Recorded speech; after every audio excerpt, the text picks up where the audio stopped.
Nurse বাংলাদেশের মাটিতে সুন্দর একটা সম্মানজনক অবস্থানে পৌঁছে দাঁড়াই কথা বলতেছে। হয়তো আমি দেখে যাইতে পারবো। এইটা আছে আবার করোনা। নার্স নার্স জাতি যারা আছো খাতা গুটি যা আছে মিল করো। আর ডাক্তার তো আছেই মনে করো যে বাংলাদেশি। কারণ বাংলাদেশ এমন একটা দেশ যেখানে কোনো মহামারী ছাড়া আর কি নার্স ডাক্তারদের কোনো ভ্যালু নেই। কয়েকদিন আগেও আমরা একটা আন্দোলন করছিলাম নার্সদের ডিপ্লোমা সমাধানের জন্য। কিন্তু সেখানে হয়েছে কি সাধারণ জনগণ আমাদের এমন ভাবে ট্রিট করছে, আর নিজেদের ভিতরেও কিছু আছে, ওরা আসলেই একটা দোষক। ওদের কোনো লাশ লজ্জা কিচ্ছু নেই। ওরা এইগুলোর সাথে আর কি তাল মিলাইছে।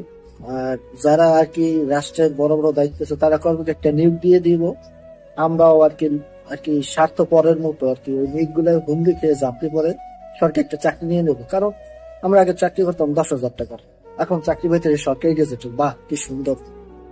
আমি হলে সেটাই করতাম। কিন্তু আমাদের ভবিষ্যৎ প্রজন্ম যে অন্ধকারের দিকে চলে যাইতেছে, এক একটা মেয়ের ভুক্তভোগী যে আমিও হব না তার গ্যারান্টি কি?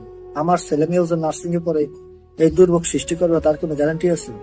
অনেকে পদ পদবি পাইয়ে এখন চুপ করে বসে আছে, কোনো আওয়াজ তুলতেছে না। তাহলে লাভ হলো কি ভাই? নার্সিং ইউনিটি কি কোনোদিন কোনো আর কি কোনো জায়গায় পদমর্যাদা পাবে?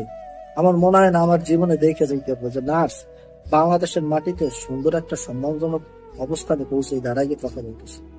হয়তো আমি দেখে যাইতে পারবো না।